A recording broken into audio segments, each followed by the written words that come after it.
brought to you by Palvi Agrico. आता शेतीसाठी जे काही लागणार ते घरपोच मिळणार, तेही मोबाईलच्या एका क्लिकवर. तो सुनील कुशिरे नावाचा माणूस एवढा मोठा कोण या महाराष्ट्र सरकारचा जावई लागलेला आहे की जो सांगतोय की अख्खं महाराष्ट्र शासन माझ्या खिशात आहे. वारंवार मंत्री महोदय सांगतायत की अँटी करप्शन ब्युरोची चौकशी सुरू आहे. सभापती महोदय, अरे तो तिथं नाहीये, तो तिथं नाहीये. एक मिनिट नाईलाजास्तव दोन प्रश्नांवरतीच फक्त ते आणावं लागलंय. त्याचं कारण असं आहे की हा प्रश्न येऊच देत नाही या सभागृहात. हा प्रश्न माझा आणि त्यांचा नाहीये, हा प्रश्न सभागृहाच्या प्रतिष्ठेचा झालेला आहे. येऊच देत नाही प्रश्न. याच्यावरती मी आपल्याकडे बैठका मागितल्या.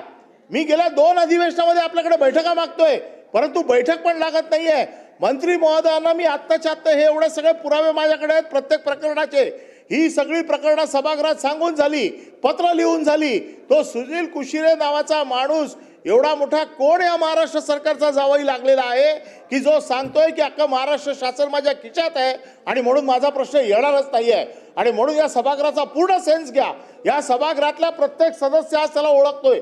हा कोण माणूस आहे, किती बदमाश माणूस आहे तो. आणि तो जर माणूस सभागृहाला जर गिनतीत घेत नसेल, सभागृहाला गृहीत धरून जर काम करणार असेल, तर त्याच्यावरती या सभागृहाने कारवाई करायलाच पाहिजे. जर मंत्री महोदयाने नाही केली तर आपण तरी करावी अशी माझी आपल्याकडनं अपेक्षा आहे.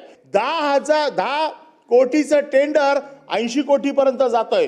सोलापूरमध्ये 4.5 कोटीचं टेंडर 55 कोटीपर्यंत गेलं. एस्केलेशन कशामध्ये दाखवतात माहिती आहे? ग्राउटिंगमध्ये दाखवतायत. जिकडे काळा खडक आहे तिथे ग्राउटिंगचं टेंडर तुम्ही एस्केलेट करतात आणि ते 55 कोटीपर्यंत नेतात. 9-10 पट तुम्ही टेंडर वरती घेऊन जाताय. मंत्री महोदय, नाही सभापती महोदय, मी सन्माननीय सदस्यांना या ठिकाणी परत विनंती करतो की अतिशय उच्चस्तरीय ACPची IPS अधिकाऱ्याच्या मार्फत आमच्याकडे प्राप्त झालेल्या पूर्ण तक्रारीची चौकशी चालू आहे. त्यांच्याकडे अजून काही सन्माननीय सदस्यांच्याकडे अजून काही माहिती असेल तर त्यांनी परस्पर द्यावी किंवा आम्हाला द्यावी. सभापती महोदय आपल्याकडे द्यावी. ही कागदपत्र आम्ही त्यांना देऊ. आणि वारंवार मंत्री महोदय सांगतायत की अँटी करप्शन ब्युरोची चौकशी सुरू आहे. सभापती महोदय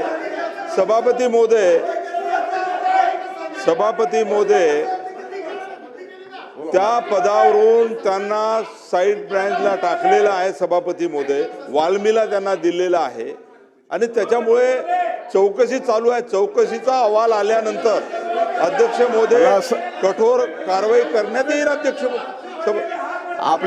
आपल्या अतिशय तीव्र भावना आहेत. मला वाटतं सर्व ज्येष्ठ सदस्यांनी यामध्ये आपलं मत व्यक्त केलेलं आहे. या 2 प्रश्नाच्या अनुषंगाने मंत्री महोदयांनी उत्तर दिले. तथापि त्यांनी वेगवेगळ्या कारणामध्ये अँटी करप्शन ब्युरोची चौकशी सुरू आहे आणि त्यामध्ये अँटी करप्शन ब्युरोची त्यांच्यावरच चौकशी आहे. आपण ऐकून तर घ्या. आणि आपल्याकडे जी काही उपलब्ध माहिती आहे, ती उपलब्ध माहिती जर आपण त्यांना दिली तर त्याच्या अंतर्गत ते चौकशी लावायला तयार आहेत. याच्यामध्ये सभागृहातल्या भावना तीव्र आहेत आणि सभापती महोदय जी काही अँटी करप्शनची चौकशी सुरू असताना त्याच्यामध्ये जे काही पुरावे असतील ते तर तुम्ही द्याच, परंतु SITची जी मागणी तुम्ही केलेली आहे तर याचे SIT आपण डिक्लेअर करून टाकू. आणि अरे तो तिथं नाही आहे, तो तिथं नाही आहे. एक मिनिट तो तिथे SIT मध्ये अँटी करप्शन चौकशीमध्ये हस्तक्षेप करू शकत नाही. तो त्या जागेवर नाही आणि म्हणून परब साहेब SIT आपण त्याची चौकशी करू आणि 2 महिन्यामध्ये अहवाल घेऊ आणि कारवाई करू. असं करू. ओके.